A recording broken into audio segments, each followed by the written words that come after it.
नमस्कार दोस्तों, आप लोग कैसे? मैं करता हूँ बहुत ही शानदार और मस्त होंगे। हमारा एनएस एजुकेशन ऑफिस में आप सभी का बहुत बहुत स्वागत है और नव वर्ष के ढेर सारी बधाई। और आपका नव वर्ष में नई उमंग हो, नई ऊर्जा हो और आप इस नव वर्ष में यानी कि 2026 में अपने जो सपने देखे हैं वो साकार हो। तो आज हम लोग पढ़ेंगे परसेंटेज यानी कि प्रतिशत।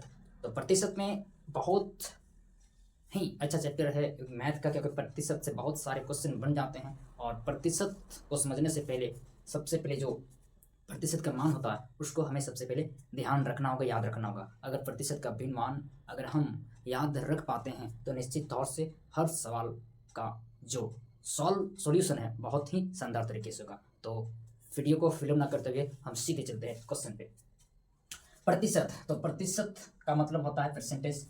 हम लोग इंग्लिश में परसेंटेज कहेंगे, हिंदी में प्रतिशत कहेंगे। लेकिन इस प्रतिशत को अगर तोड़ करके देखें तो ये बना है प्रतिजोड़ शब्द, यानी कि प्राजोड़ प्रतिजोड़ शब्द से बना है, ठीक ना। प्रतिजोड़, प्रति का मतलब होता है प्रत्येक यानी कि एक, और शब्द मतलब होता है 100, यानी कि हर 100 में एक। हर 100 में एक यानी कि 100 में जितना भी शामिल होगा। अगर 100 में अगर हम एक को निकाल लेते हैं तो 1%, 2 को निकालेंगे 2%। अगर 100 में से 20 को निकालेंगे तो 20 को निकालें तो कोई भी चीज़ अपने आप में 100% होता है, 100% होता है, क्योंकि पूरा। अगर हम बोलेंगे एक ग्लास है तो इस ग्लास में अगर पानी हम भर देते हैं तो पानी यहाँ पर है, लेकिन अगर हम इस ग्लास में क्या करें, पानी को पूरा भर दें तो हम क्या बोलेंगे, पानी पूरा ग्लास में है और भरा हुआ है। कहने का मतलब यही है, यानी कि ग्लास में पूरा पानी क्या हुआ, पूरा भरा हुआ है, इसका मतलब ग्लास भरा हुआ है। तो यही है, ये 100 क्या है, एक ग्लास है मान लो।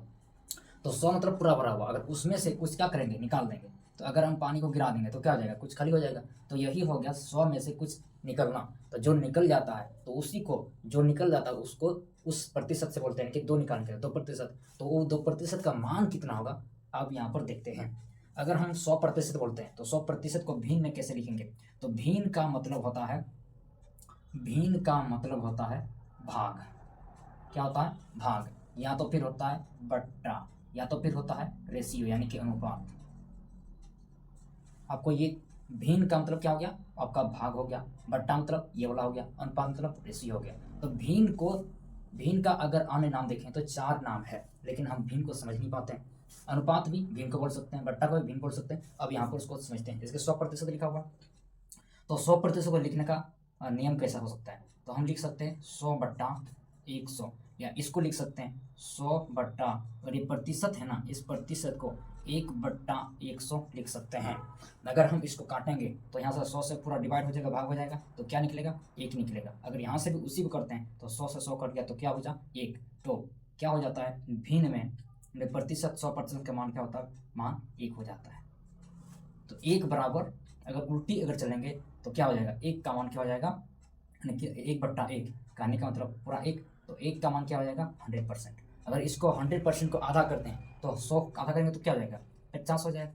अगर इस 50% को लिखेंगे भिन्न में कैसे लिखेंगे, 50/100, 50/100 हो गया। अगर इसको काटेंगे तो क्या हो जाएगा, 50 का 50, 50 दूना 100। तो हम इसको ऐसा भी लिख सकते थे, 50 गुना 1/100। तो पूरा पूरा कट जाएगा तो क्या, 50 दूना 100। तो क्या यहाँ पर आया मान, 1/2। इसका मतलब 50% का मान क्या होता है, मान में 1/2 होता है। इसका जरूरत होगा आगे। फिर अगर हम देखते हैं, यानी कि इसको आधा करते हैं तो क्या होता है, 50 का आधा 25। तो 25% को किस तरह लिखेंगे, 25/100 लिख सकते हैं, या फिर क्या लिखेंगे, 25 गुना 1/100। और 1/100 किसके लिए लिख रहे हैं, इस प्रतिशत के लिए लिख रहे हैं। तो 25 का 25, 25 चौके 100, यानी कि 1 ही गुना हो गया तो 1, तो क्या हो गया, 1/4। तो 25% का मान क्या होता है, मान में 1/4। अगर हम इसको थोड़ा कम करते हैं और 20% रखते हैं तो क्या हो जाता है, 20/100 रख सकते हैं, या तो फिर इसको लिखेंगे क्या, 20 गुना 1/100। 20 का 20, 20×5 100, क्या हो गया, 1/4 हो गया। तो यहाँ पर क्या आया, 1 आया, 1/2 आया, 1/4 आया, 1/5 आया। तो 1/3 कैसे आएगा, तो 1/3 आने के लिए हमको करना है 33.1/3%। अगर हम इसको पूरा लिखेंगे तो 33 से क्या करेंगे, 3 को गुना करेंगे, 33 3 99 और 1 100। तो 100/3, और इस प्रतिशत के बदले में क्या हम लिख रहे हैं, गुना 100। तो क्या हो गया, 100 से 100 कट जाएगा तो क्या निकल जाएगा, 1/3। यहाँ पर बहुत सारे, यहाँ पर सीधे सीधे कट जा रहा था, लेकिन यहाँ पर अगर लिखते हैं 100/3, 100/3 अगर इसको भाग करते तो क्या आ जाता, फिर मेरा फिर यही वाला आ जाता, तो हम यहीं पे रह जाते, है कि नहीं। इसलिए यहाँ पर मान को निकालने के लिए इस परसेंट का हम गुना में लिखते हैं क्या, 1/100। तो यहाँ पर देखिए इधर नहीं था इस तरह, इसलिए दो तरीके से लिखे हैं। अगर आपको पसंद आया, समझ आया, तो आप वीडियो को लाइक कीजिए, सब्सक्राइब कीजिए, साथ ही साथ हमारा NS एजुकेशन ऑफिस में आप नहीं हैं तो प्लीज़ हमें सपोर्ट दीजिए। तो अब याद करते हैं, यानी कि आगे अगर हम फिर देखेंगे तो 1/1 हो गया, 1/2 हो गया, 1/3 हो गया, 1/4 हो गया, 1/5, 1/6। तो 1/6 के लिए होता है 16.2/3। तो इसको 16.2 को क्या लिखेंगे, 16 दिए 48, 48 और 2 ये 50, तो क्या हो जाएगा 50 नीचे में क्या है 3 है, 3 गुना में क्या लिखते हैं परसेंट के बदले 1/100 लिखते हैं, तो 1/100, 50 दूना 100, तो टोटल कितना आया, एक ऊपर में है और इधर 6, तो इसका मतलब तो 16.2/3 का मान क्या होता है 1/6। तो ये सारा याद रखना जरूरी है। तो क्वेश्चन कैसे बनेगा हम इसमें डिस्कस करते हैं नेक्स्ट पॉइंट में, तो आप वीडियो में बने रहिएगा तभी आप सीख पाइएगा। अभी स्किप कर देते हैं तो आप कुछ नहीं सीखे, इसका मतलब आप अपने पैर में कुल्हाड़ी मारें। अगर आपको कुछ करना है 2026 में तो प्लीज़ इस वीडियो को अंत तक जोड़ देखें। तो चलिए दोस्तों, हम लोग परसेंटेज मान को निकालना सीख लिया होगा, तो आप सीधे सवाल पे आते हैं और सवाल पे हम सीखते हैं। जिसकी यहाँ पर क्वेश्चन लिखा हुआ है, ज्योति ने एक किताब 720 रुपया में बेचा तो उसे 12.1 यानी कि 12.5% का लाभ हुआ, तो उस किताब का क्रय मूल्य क्या होगा। तो यहाँ पर दो चीज हमको समझना है, क्रय मूल्य और विक्रय मूल्य, लाभ और हानि, 4 पॉइंट है यहाँ पर, फटाफट समझते हैं। क्रय मूल्य का कहने का मतलब कॉस्ट प्राइस इसको कहते हैं, कॉस्ट प्राइस और कॉस्ट प्राइस उसी को कहते हैं जिस मूल्य पर खरीदते हैं, यानी कि खरीदना को कहेंगे क्रय मूल्य, और विक्रय मूल्य का सेलिंग प्राइस यानी कि सेलिंग प्राइस को कहेंगे बेचना। अगर बेचेंगे तो कुछ रुपये बेचेंगे, खरीदेंगे तो कुछ पैसा से खरीदेंगे। लाभ कब होगा, अगर मान लो हम 10 रुपया में कोई चीज़ हम खरीदे थे और उसको हम 20 रुपया में बेच दिए, तो यहाँ पर जो डिफरेंस आया कितना का डिफरेंस, 10 का, तो ये क्या हो गया, लाभ हो गया। कम में जिस मूल्य पर खरीदते हैं उससे ज़्यादा में बेचते हैं तो लाभ होता है। अगर हम 10 में खरीदे थे कोई सामान और उसको हम 5 में क्या कर दिए, बेच दिए, तो जितना का 10 में खरीदे थे कम में बेचे तो मेरा क्या होगा, हानि होगा। हानि कितना, 5 का हानि। तो ये चीज़ आपको समझ में आया होगा। क्रय मूल्य कहने का मतलब है जिस मूल्य पर खरीदते हैं क्रय मूल्य, विक्रय मूल्य जिस मूल्य पर बेचते हैं विक्रय मूल्य। लाभ कब होता है, अपने खरीदा हुआ मूल्य से अधिक में बेचें तो लाभ होता है, और खरीदा हुआ मूल्य से कम में बेचें तो हानि होता है।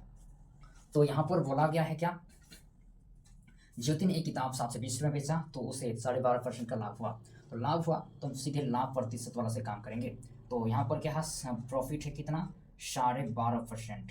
तो हम निकालेंगे इसको परसेंटेज में निकालते, 12 × 24 है 25, 25/2 और हमको प्रतिशत का मतलब क्या होता है 1/100, 25 चौका क्या 100, और उधर क्या हो गया 1, 4 दूना 8। इसका मतलब था कि 12.5% का मान कितना होता है 1/8 होता है। तो लाभ हुआ है तो कितना, 8 में 1 का लाभ हुआ है, तो क्या हो जाएगा 9/8। और यहाँ पर बोला है कि बेचा है तो नीचे वाला का होता है ना, नीचे होता है मूल मान। क्या होता है, मूल मान। तो मूल कहने का मतलब पहले से 8 था और उसमें बेचा तो थोड़ा बढ़ गया, तो थोड़ा बढ़ा तो कितना 9 बढ़ा, तो यही बेचा है। तो 9 बराबर कितना है 720 रुपये। तो कितना गुना है 9 8 72 यानी 80 गुना है। तो 80 गुना इसका भी करेंगे तो 8 गुना क्या 80, तो क्या हो जाएगा 8 8 64। तो क्रय मूल्य सब कितना था 640 रुपया, जो कि आपका आंसर आया। सही है ना, यानी कि 4 दूना 8 तो 1 बढ़ा तो 9, 9 8 72, 80 तो 8 8 64, 640 रुपया। अगर आपको समझ आया है तो प्लीज़ लाइक कमेंट जरूर कीजिएगा।